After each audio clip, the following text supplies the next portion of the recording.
दोस्तों नमस्कार। दोस्तों कहना चाह रहे हैं कि पाप अपने बाप को भी नहीं छोड़ता है। कहावत सुने होंगे, बोलता होगा साधारण भाषा में। एक बात कहें कि चोरी करने वाला भी बहुत सोचता है कि हमसे ज़्यादा स्मार्ट कोई नहीं है। लेकिन जब गहन जांच पड़ताल होता है, सीबीआई उसको परत दर परत खोलता है तो पता चला कुछ न कुछ छिपा हुआ है। हत्या करने वाला सोचता है कि हमें कुछ नहीं, कोई नहीं पकड़ पाएगा। लेकिन जब उसकी पकड़ाता है तो उसके घर में छानबीन करता है तो पता चलता है कपड़ा में ब्लड लगा हुआ है। तो जूता में बंगाल का जो घटना हुआ था, तो जूता में खून के से पता चलता है। तो कहने का मतलब है चोरी करने वाला भी अपने आप को स्मार्ट समझता है, लेकिन वो भी पकड़ाता है। और पाप करने वाला भी सोचता है कि तो जो कम कर रहे हैं कुछ नहीं पता चलेगा। लेकिन कहावत है ना कि पाप कहीं भी रहो, आपको कहीं ना कहीं निकलना है।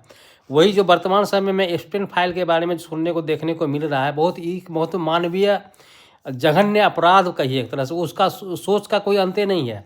इस शब्द को, इस इतना बड़ा घटना को किस रूप में शब्द दिया जाए, कहना बड़ा मुश्किल है। लेकिन करने वाला आदमी कभी ये भी नहीं सोचा होगा कि इस तरह की बात दुनिया के सामने उजागर होगी। लेकिन हम लोग बचपन में देखा करते हैं कि बुरा से बुरा करने वाला को आग में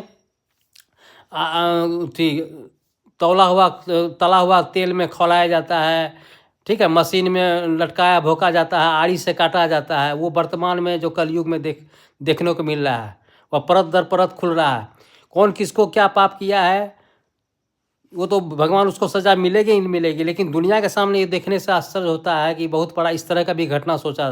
हम लोग ये घटना काल्पनिक रूप में जानते थे कि इस तरह की फ़ोटो जो देखने को मिलता है काल्पनिक होगा। यहाँ लग तक कि मोबाइल में जो वीडियो बनाता था, लोग थीम के बारे में यूज़ करता हुआ था। तड़पता हुआ बच्चा का रोता हुआ भागता हुआ बच्चा थीम समझकर उसको थीम में यूज़ किया करता था। लेकिन जब आज पता चलता है, एप्स्टीन फाइल खुलने के बाद पता चलता है कि वह बच्चा दहशत के मारे, डर के मारे अपने जान बचाने की कोशिश कर रहा था। ठीक है, एक बच्ची मशीन में हंसता खेलता दिखाई देते देते मशीन ऑन कर दी जाती है और उसको देखते देखते टुकड़ों में कर दिया जाता है। तो ये इतनी बड़ी घटना या मानवीय एक तरम तार हो चुका है कि आदमी का सोच कहाँ तक जा सकता है, आदमी कभी कल्पना भी नहीं कर सकता। वो देखने को मिल रहा है। पैसों के नीचे इतनी बड़ी बड़ी पैसा वाला आदमी का सोच और स्वाद के चक्कर में दुनिया में क्या कर गया, मानव को खाने लगा। ये कलयुग से भटयुग से हम लोग सोचते हैं कि आज कलयुग है, लेकिन बहुत पहले भटयुग आ चुका है जो युग की कल्पना से परे है। हर युग से कल्पना से परे है। जो कभी सोच भी आदमी नहीं सकता था वो आदमी कर गुजरा है।